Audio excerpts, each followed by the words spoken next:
뉴욕 증시가 큰 폭으로 하락했습니다.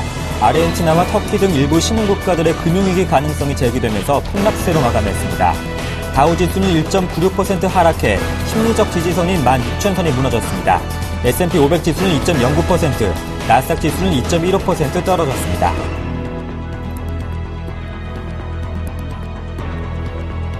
장 초반 상승세로 출발한 유럽 증시는 중남미 지역 등 신흥국들의 통화 불안으로 신흥국 투자 관련주가 크게 떨어지면서 하락했습니다. 영국 증시가 1.62% 하락한 가운데 프랑스 증시는 2.79%, 독일 증시는 2.48%로 상대적으로 큰 폭으로 내렸습니다. 아르헨티나 페소화 급락 사태로 신흥국 금융시장에 대한 우려가 높아지고 있는 가운데 IMF 크리스틴 라가르드 총재는 다보스 포럼에서 미국 연방준비제도의 추가 양적 완화 축소 결정은 터키와 인도네시아 등 자본 이탈에 취약한 신흥국에 새로운 혼란을 가중시킬 수 있다고 말했습니다. 라가르드 총재의 발언은 지난주에 아르헨티나 페소화 급락 이후 터키와 브라질, 남아프리카 공화국, 인도, 러시아의 통화가 연이어 약세를 보여 신흥국 금융시장에 대한 우려가 증폭된 가운데서 나온 것입니다. 기획재정부는 은행회관에서 추경호 기재부 1차관 주재로 긴급 경제금융 상황 점검 회의를 열었습니다.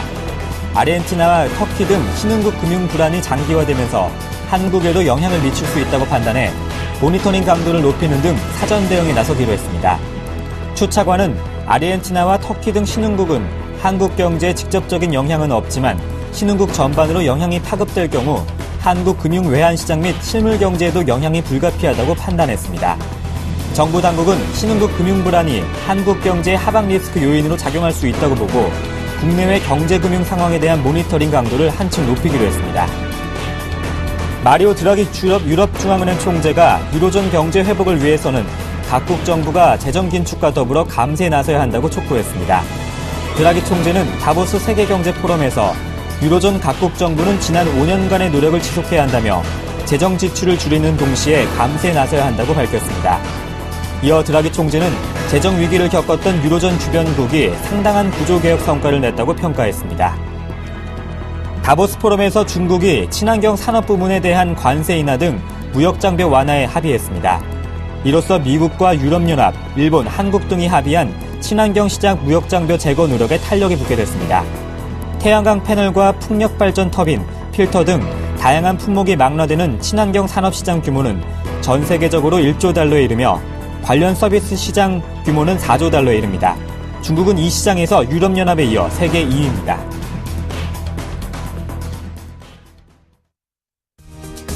안녕하세요. 굿모닝 대박 예감의 황동석입니다. 지난 주말 뉴욕 증시는 큰 폭으로 하락했습니다. 이머징 마켓의 통화 가치가 급락하면서 글로벌 금융시장에 대한 불안 심리가 커져 있는 상황입니다. 다우지수는 7개월 내 가장 큰 폭으로 내렸고 S&P 500 지수와 나스닥 지수도 2%대로 하락했습니다. 이처럼 뉴욕 시장의 급락은 이머징 통화 시장의 통화가 급락하면서 투자 심리가 꺾였기 때문인데요. 이번 주 연준이 FOMC 회의에서 100억 달러를 추가적으로 테이퍼링을 실시할지 여부와 또 기업별로는 27일 애플을 시작으로 구글과 페이스북, 야후 등 IT 기업들의 실적 발표가 예정되어 있습니다. 또 미국의 4분기 GDP 발표와 또 주택 지표 등 중요한 경제 일정들도 있는 이번 한 주인데요. 한편 국내 증시는 코스피가 1940선이 위협받는 상황 속에서 철강과 조선, 은행 업종들의 실적 발표가 있는 상황 속에서 2월까지 추가적인 지수 하락을 피할 수 없을 것으로 보여집니다. 이번 한 주 설 연휴도 있고 1월도 3거래일밖에 남지 않았습니다. 굿모닝 대박 예감 힘차게 출발해보겠습니다.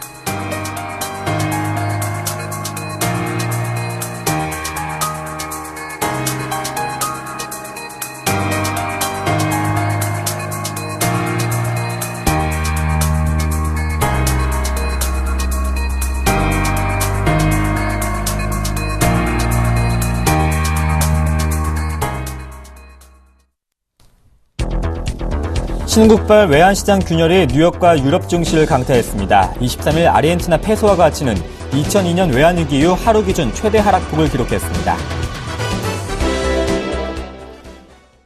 먼저 자세한 마감 소식을 레이크쇼 인베스터스의 이현민 이사님과 함께하겠습니다. 안녕하십니까? 안녕하십니까? 네, 이머징 마켓의 통화가치 급락, 뉴욕과 유럽 증시는 피해갈 수 없었습니다. 뉴욕 증시 다우지수도 7개월 내 가장 큰 폭으로 하락했고 유럽은 프랑스가 또 2%대 상대적으로 급락을 보였습니다. 그렇습니다. 아마도 우리 그 시간에서 네. 가장 먼저 금요일 날 저희가 한번 진단을 해드렸죠. 네. 잠재적으로 아주 리스크가 클 것이다라고 말씀을 드렸는데요. 토요일 날 뉴욕 증시가 여기서 버티지를 못했습니다. 네. 전반적으로 뉴욕 증시가 크게 하락하면서 시장의 투자 심리가 매우 얼어붙은 이런 소식이 지난 주말 들려왔습니다. 먼저 지수부터 살펴드리겠습니다. 다우 지수가 마이너스 1.96%가 내려갔습니다. 15,879포인트로 마감이 됐습니다. 나스닥은 2.15%가 떨어진 4,128포인트, S&P 500 지수도 2.09%가 내려간 1,790포인트로 마감이 됐습니다. 이달 들어서도 낙폭이 가장 큰 하루였다라고 말씀드릴 수가 있겠고요. 안전자산 선호 심리가 지난주 주 중반 이후 아주 급격하게 올라가는 뉴욕 시장의 모습이라고 보겠습니다. 미국의 10년 만기 국채 수익률은 2.72%까지 현재 떨어진 상태고요. 엔달러 환율도 104엔대에서 현재 102엔대로 엔화의 강세가 나타나고 있습니다. 금 가격도 덩달아 안전자산 선호 심리로 인해서 지난주 금요일에도 1264달러 50센트로 연초 1200달러를 넘는 수준에서 현재 상당히 그 오름 추세를 현재 내보이고 있습니다. 앵커께서 말씀하셨듯이 이 아르헨티나가 23일 날 아르헨티나 페소화가 13% 가까이 폭락하면서 뉴욕 증시가 얼어붙어 버렸습니다. 이러자 남미권의 국가들인 베네수엘라나 브라질 이런 그 통화들에 대한 약세 우려도 같이 현재 덩달아서 올라온다라고 보겠습니다. 지난 주말에 다보스 포럼에서도 이 내용이 이 소식이 전해지면서 일부 이제 우려 섞인 토로들이 좀 튀어나오긴 했는데요. 다보스 포럼 폐막일 가까이 이런 소식이 전해졌다는 이런 소식 때문에 아주 심층적인 이런 그 토의는 이미 그 날짜를 넘겨버린 상태라고 보겠습니다. 다만 뉴욕 증시에서 금요일 날 실적 발표 기업들이 그나마 좀 선전을 했습니다.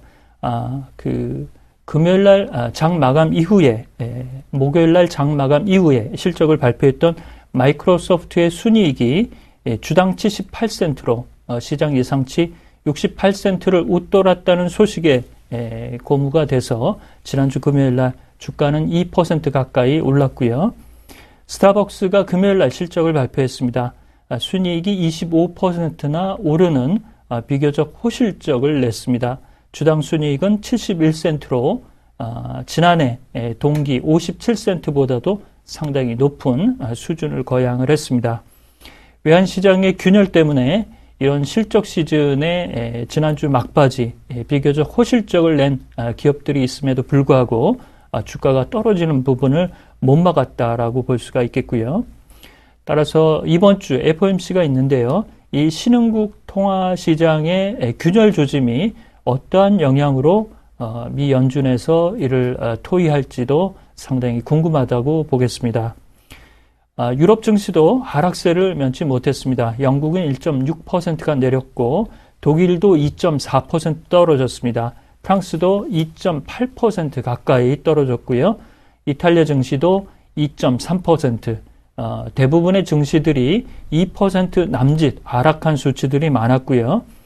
이른바 신흥국의 우려 취약국으로 현재 지목이 되고 있는 터키의 이스탄불 증시는 지난주 금요일 날 1.53%가 내려갔습니다.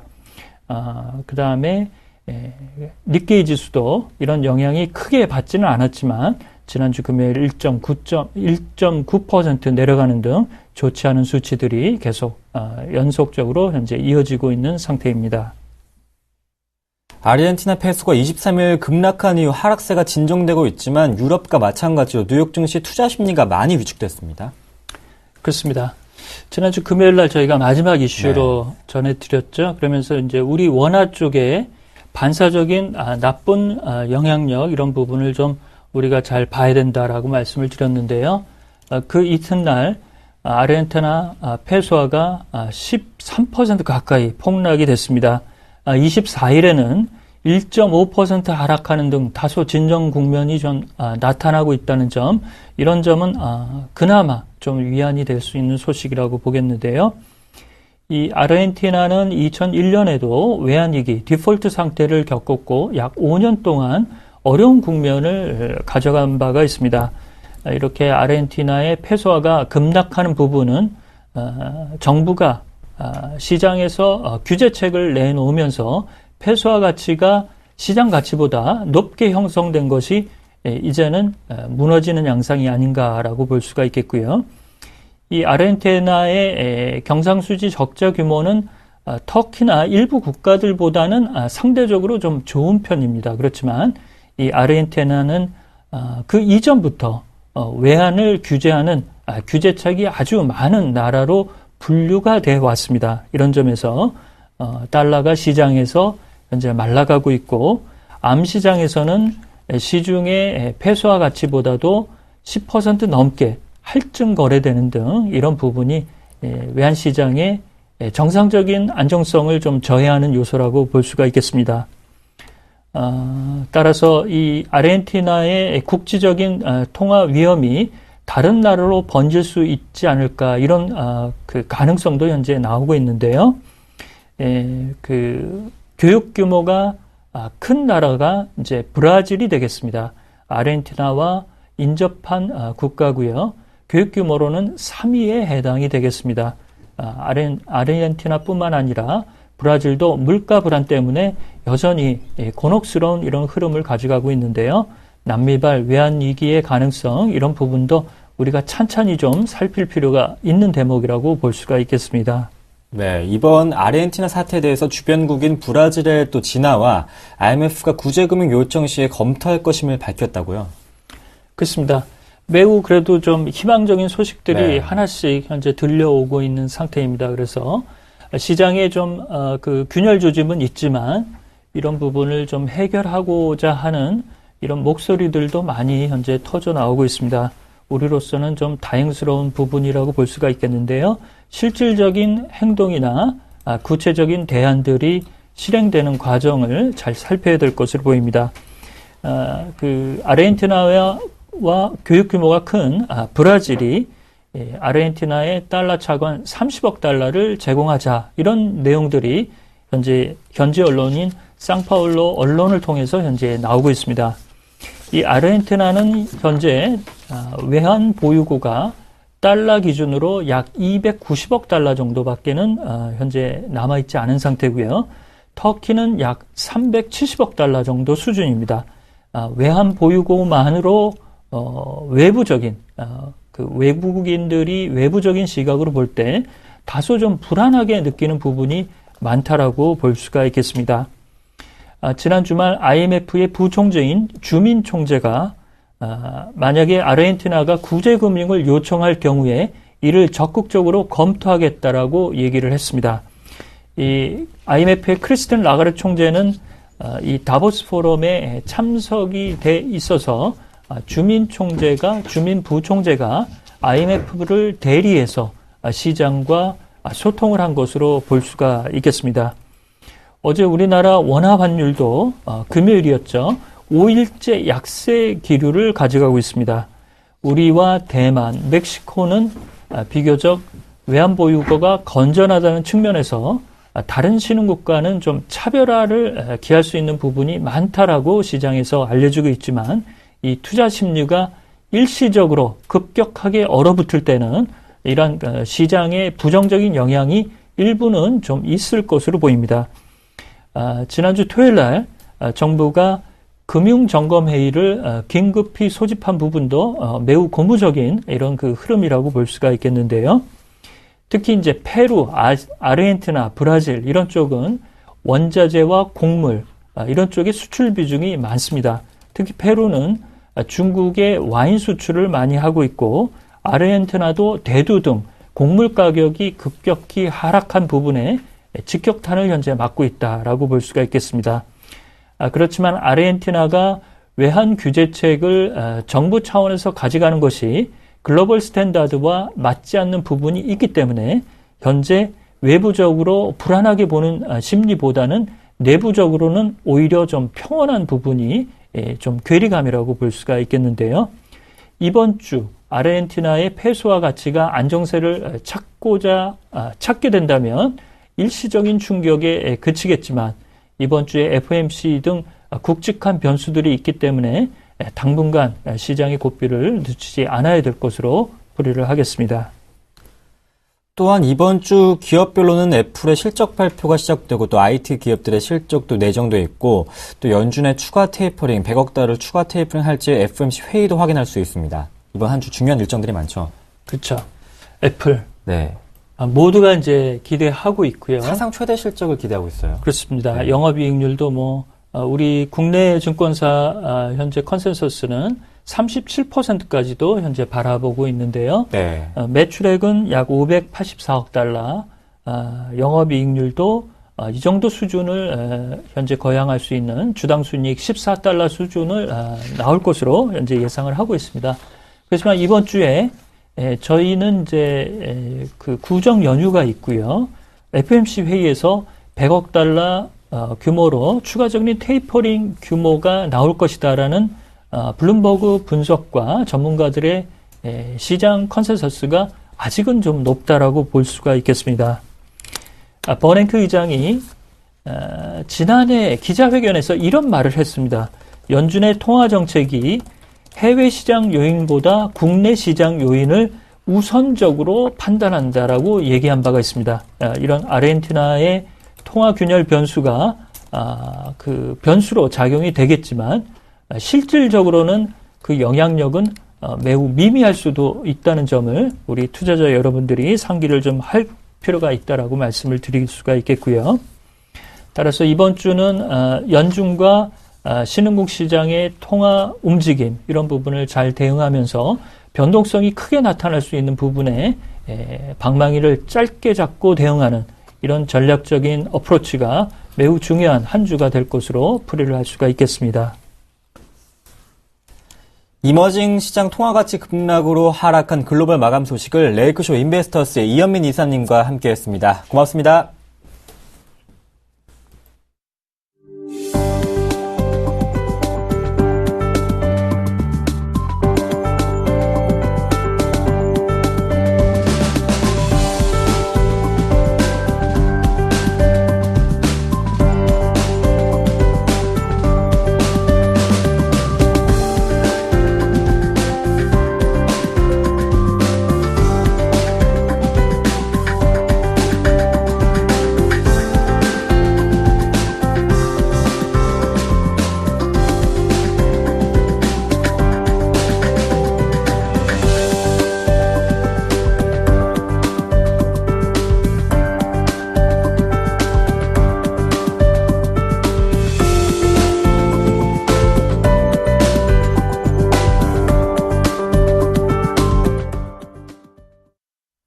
오늘장 전략 시간입니다. 유스탁 유창희 대표와 함께합니다. 안녕하십니까? 안녕하십니까? 네, 이머징 마켓 통화가치 하락으로 글로벌 증시가 하락 마감했습니다. 국내 증시도 피할 수 없었는데요. 연기금과 외국인의 매도로 1940선까지 위협받고 있는 코스피였죠. 저번 한 주 어떻게 보셨는지 한번 점검을 해볼까요? 네, 지난주 보면 주 초반 상당히 괜찮은 모습을 띠면서 저항 돌파를 하나 하는 이런 기대감이 있었는데 주 후반으로 갈수록 중국 경제 지표라든지 신흥국 시장에 대한 경기 우려감이 작용을 하면서 좀 약세 전환되면서 마감했다는 부분들이 좀 아쉬운 감이 있고요. 지속적인 외국인의 현선물 매도가 좀 발생을 하면서 월말 윈도우 드레싱 효과가 좀 무색해지고 있다는 부분들 좀 부담감을 작용하고 있고요. 코스닥 같은 경우는 이제 530포인트 근처까지 한 520포인트 이상 올라온 다음에 약간 차익 매물이 쏟아지면서 좀 변동성 장세가 좀 연출이 되면서 마감이 됐었고요. 실적 우려감으로 건설주라든지 자동차주들이 좀 약세를 띄었었고 AI주라든지 카드 사태로 인해 가지고 보안 관련주 테마주들이 좀 상대적으로 강세를 띄었던 것이 한 주가 아닌가 생각을 좀 하고 있습니다. 네, 철강과 또 조선에 대한 실적 발표는 계속해서 앞두고 있는 가운데 이번 한 주 FOMC 회의 결과 확인할 수 있고 또 미국의 4분기 GDP까지 챙겨볼 수 있는 한 주죠. 네, 이번 주 경제 지표가 상당히 중요한 경제 지표가 많이 있는데 뭐 오늘 같은 경우는 미국의 1월 마켓 서비스업 PMI 지수 그리고 미국 12월 신규 주택 판매 지수가 발표를 앞두고 있고 일본 같은 경우는 12월 무역 수지 발표를 앞두고 있고요. 기업은 이제 애플 실적 발표를 한다라는 거 체크하시기 바라겠고요. 1월 28일 화요일에는 미국 12월 내구재 주문 지수, 미국 11월 케이스 실러 가격 주택 지수, 미국 1월 컨퍼런스 보드 소비자 신뢰 지수, 미국 1월 리치몬드 연방준비은행 제조업 지수, 그리고 유럽 연합 재무장관 회의가 개최가 되고요. 그 야후에 기업 실적 발표를 앞두고 있습니다. 1월 29일 수요일에는 미국 주간 NBA 모기지 신청 건수, 미국 FOMC 회의 이제 결과가 이날 발표가 되고요. 그리고 기업은 페이스북이 또 실적 발표한다는 거 체크하시길 바라겠고요. 1월 31일에는 미국 주간 신규 실업수당 청구 건수, 미국 12월 잠정주택 판매 지수, 그 미국 4분기 GDP 성장률 예비치가 발표를 앞두고 있고요. 일본 같은 경우는 12월 소매 판매 지수 발표를 앞두고 있다는 거 체크하시고 구글의 실적 발표가 이번 주 목요일에 있다는 것도 중요하게 체크를 하시길 바라겠고요. 1월 31일 금요일에는 미국 12월 개인 혹은 개인 소득 소비 지출 동향이 발표를 앞두고 있고요. 그리고 미국 1월 시카고 구매자 PMI 지수, 미국 1월 미시건대 소비자 신뢰 지수, 일본 같은 경우는 12월 근원 소비자 물가 지수, 12월 실업률이 발표를 앞두고 있습니다. 네, IT 기업들의 실적 발표가 예정되어 있는 가운데 당연 중요한 것은 FOMC 회의일 텐데 연준이 100억 달러 추가 테이퍼링을 실시하게 될까요? 이제 그 부분이 상당히 중요하다고 생각을 하고 있는데요. 네. 우리가 이제 이번 주에 좀 지켜봐야 될 주요 경제 지표들이 상당히 많이 있는데, 일단 네. 뭐, 오늘 같은 경우는 미국 1월 마켓 서비스 PMI 지수를 좀 보셨으면 좋겠고, 일본 같은 경우도 12월 무역수지 결과가 발표를 앞두고 있다라는 거, 이게 무역수지가 적자가 확대되는지 여부를 좀 보시길 바라겠고, 특히 이제 애플의 실적 발표가 얼마나 좋게 나오는지, 이게 너무 좋게 나오게 된다라면 우리나라의 기업군들도 이 변화가 있을 수 있기 때문에 혹은 시장보다 조금 안 좋게 나오는지 여부 좀 체크하시길 바라겠고요. 그리고 내일 같은 경우는 이 미국의 11월 케이스 실러 주택가격 지수가 얼마나 좋게 나오는지, 그럼 주택시장이 개선되면서 FOMC가 아까 말씀하신 대로 테이퍼링 축소를 정당화할 수 있는 요인이 될 수 있기 때문에 그 부분 좀 체크하시길 바라겠고요. 그리고 미국의 1월 컨퍼런스 보드 소비자 신뢰 지수도 상당히 중요하다라는 거 좀 체크하시길 바라겠고요. 수요일이 이제 가장 중요한 분수령이죠. 우리나라는 이제 수요일 이후에 좀 연휴에 좀 들어가는데, 이날 이제 미국의 FOMC 회의 결과가 발표를 앞두고 있기 때문에, 여기서 이제, 100억 달러를 축소를 확정시키는지 여부를 좀 보셔야 된다. 근데 거의 뭐 말을 바꿀 일은 없기 때문에 큰 변화는 없겠지만 일단은 이 부분 좀 체크하시기 바라겠고요.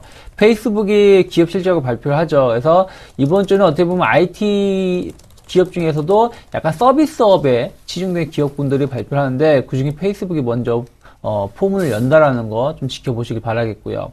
목요일 같은 경우 미국의 4분기 GDP 성장률 예비치가 얼마나 좀 좋게 나오는지 여부가 상당히 중요하다. 이미 FOMC는 그 미 연방은행은 미리 좀 알고 있겠죠. 그래서 그 테이퍼링 축소가 얼마나 정당화되는지 여부, 미국 증시가 여기에 대해서 얼마나 긍정적으로 해석하는지 여부를 확인할 수 있는 게 4분기 GDP 성장률 예비치에 달려있다라고 볼 수 있겠고요. 그리고 마찬가지로 이날 구글의 실적 발표가 이루어지는데 결국은 구글하고 애플하고 실적에 따라서 서로 이제 상반된 모습을 띌 수 있다라는 거, 항상 이들 관계가 적대시되는 관계이기 때문에 그 부분 좀 체크하시길 바라겠고요. 금요일 같은 경우는 미국의 개인 소득, 소비, 동향이 발표가 된다라는 거 보시기 바라겠고, 미국의 1월 시카고 PMI 지수하고 미국의 1월 미시건대 소비자 신뢰 지수 상당히 중요하다라는 거 보시면서 일본 같은 경우도 12월 근원 소비자 물가 지수가, 플러스로 전환되는지 여부, 를 좀 지켜봐야 되지 않을까 생각을 하고 있습니다. 이제 3거래일밖에 남지 않은 1월 한 달 정리해보고 싶습니다. 국내 주요 기업들의 4분기 실적은 좋지 않은 상황 속에서 FOMC 회의 결과가 내정되어 있는데 이번 한 주 좀 기다려봐야 할까요?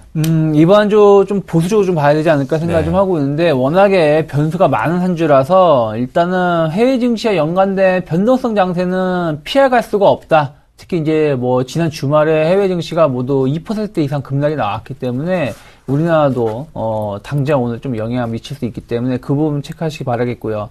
특히 이제 설 연휴를 앞둔 상황에서 시장이 좋게 움직이는 게 아니라 불확실성이 발생하다 보니까 아예 그냥 일단은 현금을 좀 챙겨놓고 마감을 하자. 연휴 끝나고 나서 대응하자. 이런 심리가 발생할 수 있다는 거 좀 체크를 해야 되지 않을까 생각을 하고 있고요. 무엇보다 이제 FOMC 회의 결과하고 경제 지표 동향이 상당히 중요하다라는 거 보시면서 기업은 애플하고 구글의 실적, 결국에 애플이 얼마나 좋게 나오냐에 따라서 관련된 부품사들 혹은 구글이 좋게 나오냐에 따라서 관련된 부품사들이 다르게 움직일 수 있기 때문에 이 부분을 좀 상당히 중요하게 체크를 하시길 바라겠다라고 말씀드리고 싶고요. 그리고 일본 같은 경우도 아까 말씀드린 것처럼 12월 소비자 물가지수가 플러스 전환되는지 아니면 여전히 마이너스 혹은 뭐 0%대인지를 여부를 좀 봐야 되지 않을까 생각을 좀 하고 있고요.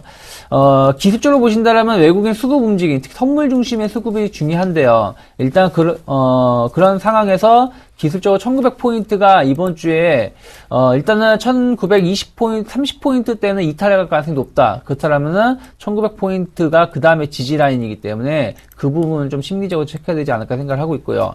반대로 시장이 반등을 나온다라면은 계속 말씀드리지만 1960포인트 정도로 회복하기 전까지는 무리하게 상방 베팅을 좀 조심하자라고 말씀드리고 싶고요. 코스닥 같은 경우는 나쁜 건 아닙니다. 다만 차익 매물이 좀 쏟아질 수 있는 구간이기 때문에 시장이 변동성이 같이 맞물리면서 움직인다라면은 일단 513포인트대까지 혹은 510포인트대까지 약 21선까지의 조정을 열어놔야 되기 때문에 그 부분 좀 체크를 하시면서 대응하시고, 현금은 제가 지난주까지는 50% 정도라고 말씀드렸는데 이번 주는 한 최대 60% 정도까지는 좀 확보를 해놓고 대응을 하는 게 좋지 않을까라고 말씀드리고 싶고요. 아까도 말씀드렸지만 애플의 실적이 좋게 움직이냐 구글의 실적이냐에 따라서 애플 쪽이면은 LG그룹 쪽일 것이고, 구글의 실적이 애플을 뛰어넘는 모습을 띈다면 오히려 또 삼성그룹에 대해서 약간 희비가 엇갈릴 수 있다는 거 좀 체크를 하시길 바라겠고요. 그리고 이제 경기 민감주라든지 일부 테마주들, 경기 민감주는 지지라인이 붕괴되는지 여부, 혹은 일부 테마주들은 단기 고가권을 움직이고 있기 때문에 이러한 종목군들 좀 조심스럽게 대응하는 게 좋지 않을까 생각을 좀 하고 있습니다. 애플의 실적 발표 후 관련주의 동향도 살펴보자는 이번 한 주 전략 들어봤습니다. 유스탁 유창희 대표와 함께했습니다. 고맙습니다. 고맙습니다.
네, 반갑습니다. 이상로의 증시 미스터리 시간입니다.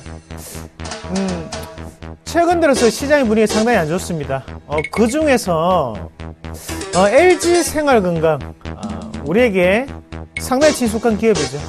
집에서 욕실에서 가장 많이 볼 수 있는 기업이라고 표현을 할 수도 있겠는데요. 최근 들어서 왜 이렇게 크게 빠지는 걸까요?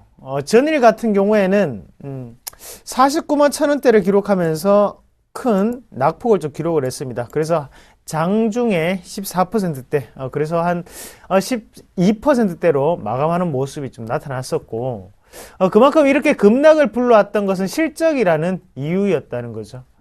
하지만 실적 말고 다른 이유는 없을까요? 우리가 LG 생활건강 이렇게 급락을 했을 때 매수의 적기로 봐야 될까요? 아니면 좀 더 기다리는 시각으로 봐야 될까요? 지금부터 한번 같이 알아보도록 하겠습니다. 자, LG생활건강 주가 추이부터 한번 같이 보시면 어제 12.7%가 하락했습니다. 자, 상승을 했으면 기분이 상당히 좋았을 건데 하락을 크게 하면서 크게 내려오는 모습이었고 거래량까지 크게 동반하는 모습이 나타났다는 거죠. 그리고 갭 하락까지도 일어나는 모습이었습니다. 아, 갭 하락 거기에 하단에 보면 거래량까지 투매구나 라는 부분, 안 좋은 거는 다 갖추고 있었구나 라는 부분을 우리가 생각을 해보실 필요가 있을 것 같고요. 수급적인 부분으로 한번 같이 보시면 개인 투자자들이 상당히 많이 들어왔는 반면에 외국인 그리고 기관에서는 큰 매도세가 나오는 그런 하루였다라고 정리를 해드릴 수가 있겠네요. 연기금 그리고 사모펀드 또한 크게 물량을 내놓는 모습이었고 LG생활건강 이렇게 급락을 하고 난 다음 뉴스가 한 개 떴습니다. 바로 4분기 실적이 부진하다라는 모습이었죠.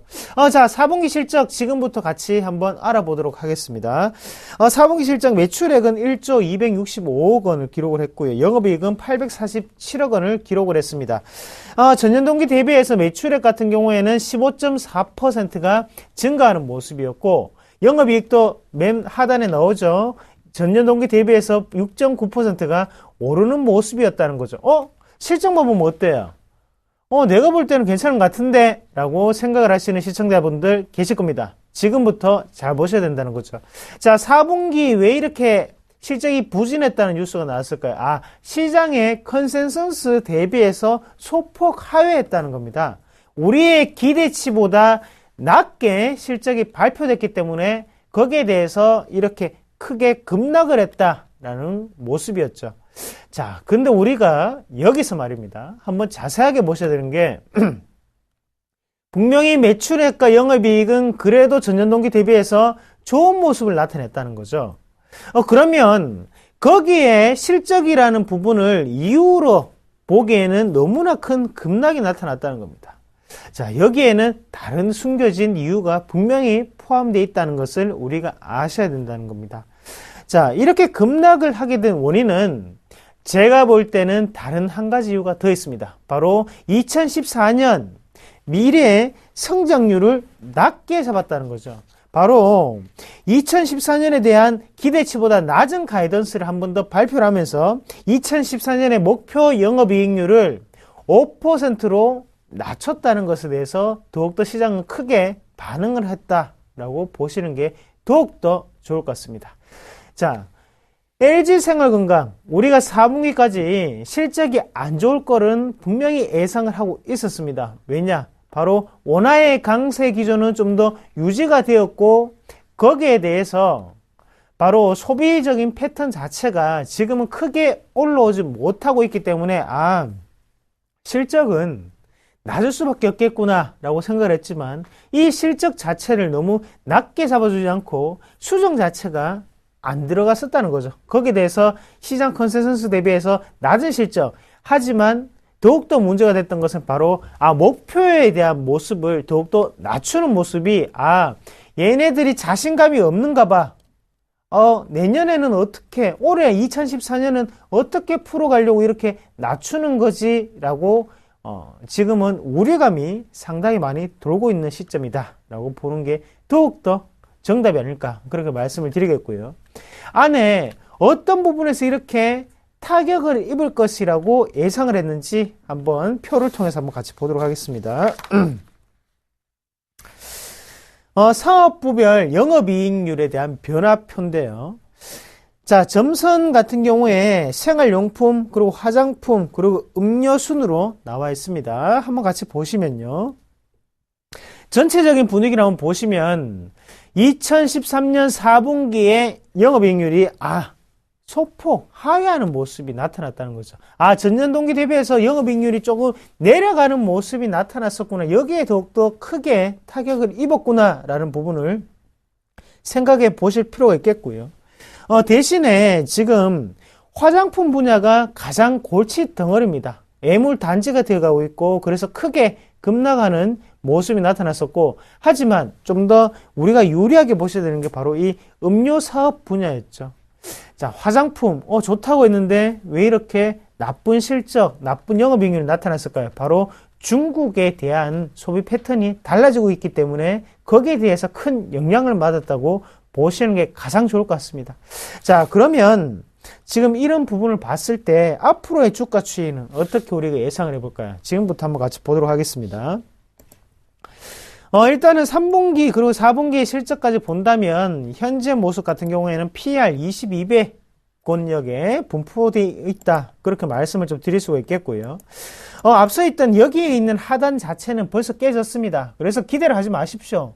여기에서 나올 수 있는 패턴은 어떤 패턴이냐면 여기에서는 저항 구간에 대한 다시 한 번 더 반등은 나타날 수 있을지언정 여기에 행보를 하다가 제가 보는 바 현재는 추가적인 하락이 좀 더 이어질 수 있다. 그래서 하단 자체를 요 정도까지 보시면 좋을 것 같아요. 그래서 좀 더 기다렸다가 하단을 좀 더 잡아보자. 그래서 설날이 좀 지나겠죠. 설날 지나고 난 다음에 다음 주쯤에 우리가 146만원, 145만원 선을 하단 부분 밴드로 잡으시고 대응을 하시면 좀 더 여유로운 매매가 되지 않을까. 그렇게 말씀을 드리도록 하겠습니다. 자, 시장의 악재는 상당히 많습니다. 기업의 악재는 우리가 아는 바는 매출액 그리고 영업이익만을 상당히 보시는 분들도 많으신데요. 하지만 거기에 대해서 바로 마진 추이, 영업이익률도 상당히 우리가 살펴보셔야 된다는 거 다시 한 번 더 기억을 하시고 오늘도 높은 수익률 올리는 그런 하루가 되시길 진심으로 바라겠습니다. 고맙습니다.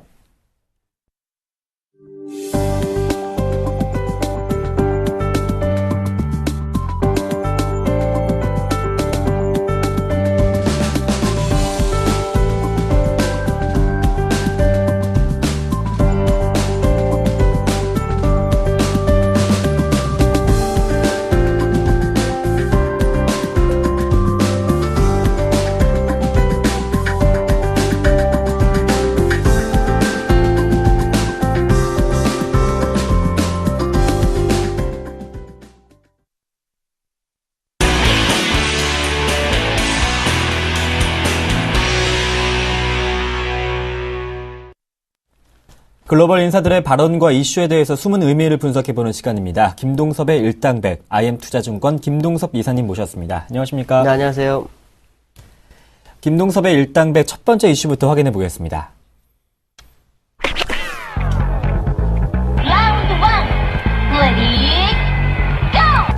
미국의 양적 완화 축소가 시작되면서 촉발된 신흥국의 통화 약세가 위태롭습니다. 1월 중국의 제조업 경제 지표까지 6개월 만에 최저치를 기록하면서 상황을 더 부추기고 있는 상황입니다.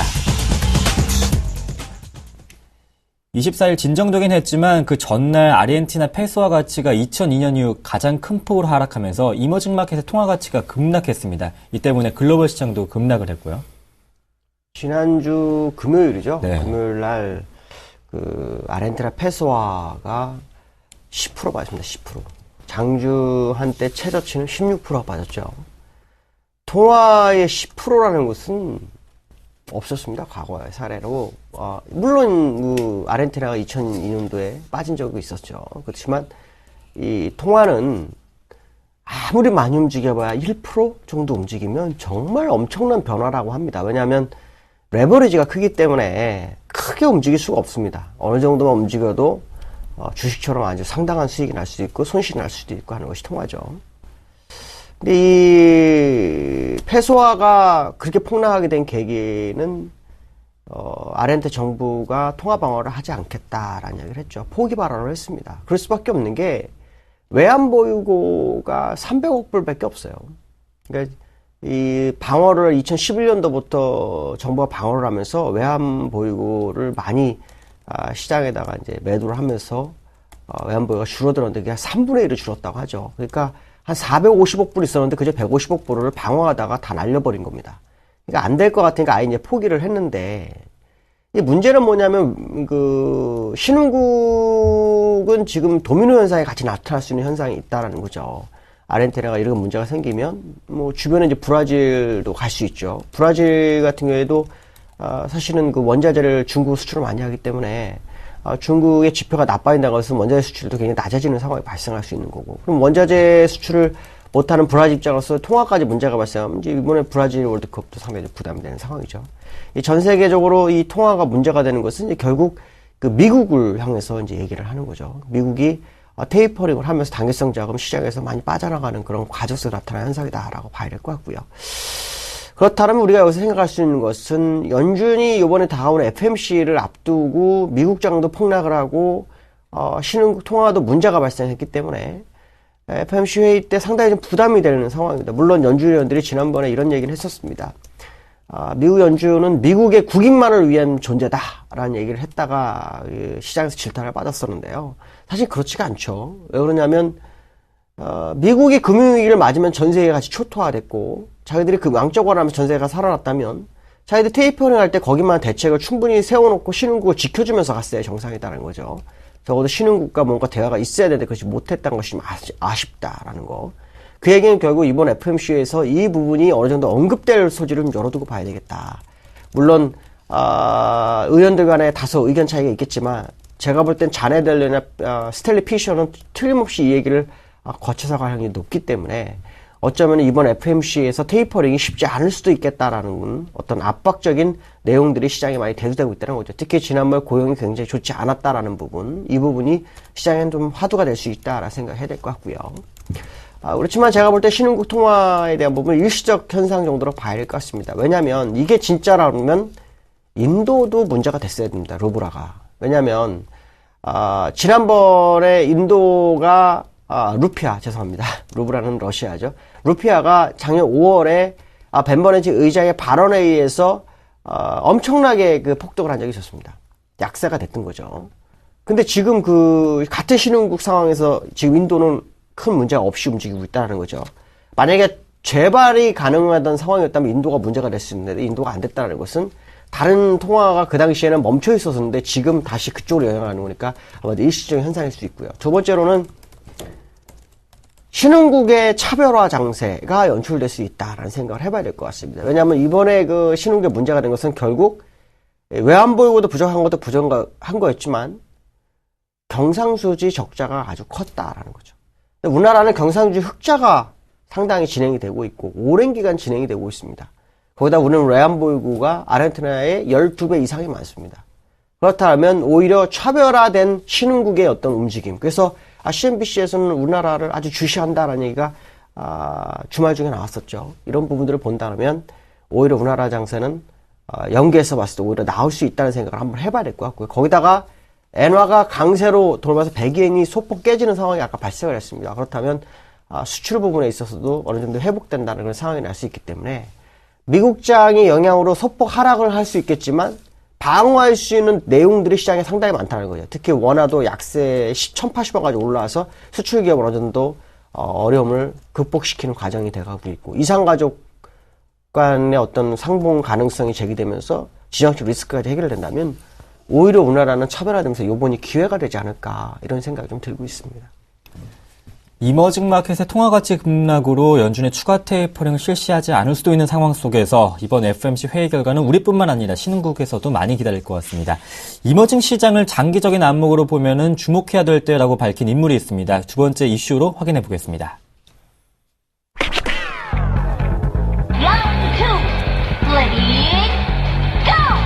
골드만삭스의 로이드 브랭크플레인 회장이 장기적으로 신흥시장에 대해 주목해야 한다며 낙관적인 견해를 밝혔습니다. 이머징 통화가 최근 약세를 보이면서 급격히 흔들리고 있지만 장기적인 안목으로 본다면 지금이 주목해야 될 때다 이렇게 발언을 했더라고요. 골드만삭스 내에서도 이코노미스트나 애널리스트 사이에 내용이 많이 틀립니다. 네. 많이 틀리고 어느 사람은 10%를 조정해줘야 된다고 어느 사람은 오히려 이게 기회다라고 하는데 제가 볼 때 기회의 확률을 좀 열어두고 보시는 게 좋을 것 같습니다.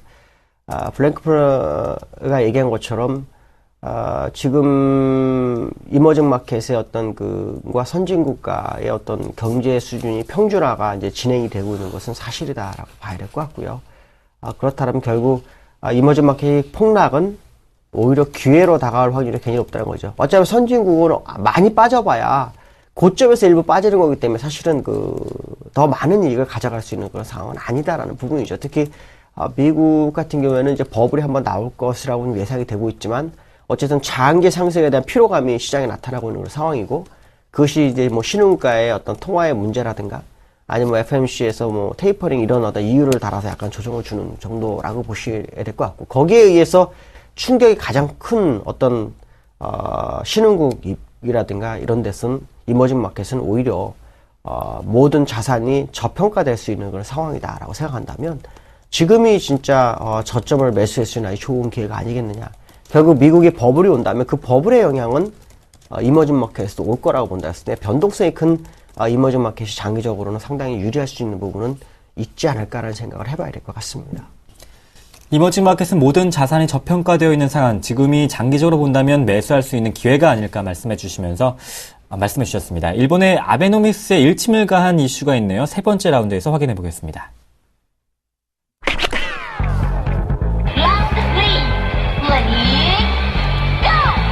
노벨 경제학상 수상자인 조셉 스티글리츠 컬럼비아대 교수가 아베노믹스의 세 번째 화살 중 핵심인 법인세 인하 정책에 큰 결함이 있다고 지적했습니다. 일본 정부는 법인세가 인하된다면 기업들이 임금을 올려줄 것이라고 기대를 하고 있지만 미국과 영국에서는 있을 수 없는 일이다 이렇게 일침을 가했더라고요. 그러니까 법인세 인하의 아베노믹스에서 법인세 인하라는 것은 이제 경제교육 구조의 제 세 번째 화살에 해당한다고 합니다. 근데 이것을 하는 이유는 뭐냐면 지금 일본 내에는 기업이 부족합니다. 일본 기업들이 다 해외로 나갔거든요. 그 이유는 법인세 때문에.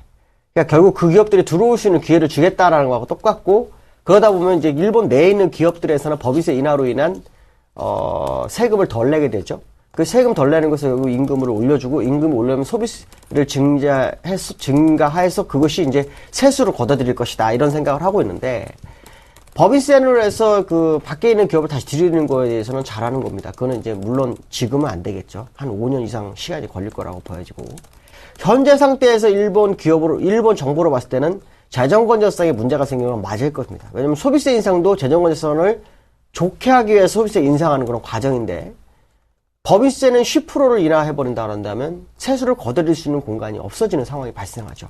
결국 일본 정부로서는 엄청난 시간 이 재정 건전성을 회복시키지 못하면서 감내해야 되는 그런 상황이 발생할 수 있고, 실제로 이 일본 기업들이 임금을 인상 안 해서 소비가 늘어나지 않을 경우 더 문제가 발생할 수 있는 거고, 법인세를 인하했는데 일본 기업들이 5년 내에 들어오지 않는다면 이것 또한 문제가 발생하기 때문에 일본 정부로서 마지막 도박을 하는 그런 과정이 아니겠느냐 생각을 해봐야 될 것 같고요. 만약에 이게 실패가 된다면 소비세 인상으로 인해서 선소비가 먼저 이루어지고는, 선행소비가 이루어지고는 상황이라면 소비세 이후에 오히려 세수가 덜 걷어지기 때문에 일본으로서는 아주 큰 고통을 당할 수도 있다라는 생각을 한번 해봐야 될 것 같습니다. 네, 일본에서는 이러지도 못하고 저러지도 못할 상황이 올 수도 있겠네요. 오늘 김동섭의 일당백은 IM투자증권의 김동석 이사님과 함께했습니다. 고맙습니다. 네, 감사합니다. 네, 기업들의 부진한 4분기 실적과 또 글로벌 시장의 부진으로 오늘 시장 중요한 기점에 놓여 있습니다. 현명한 투자하시길 바라겠습니다. 굿모닝 대박 예감이었습니다. 고맙습니다.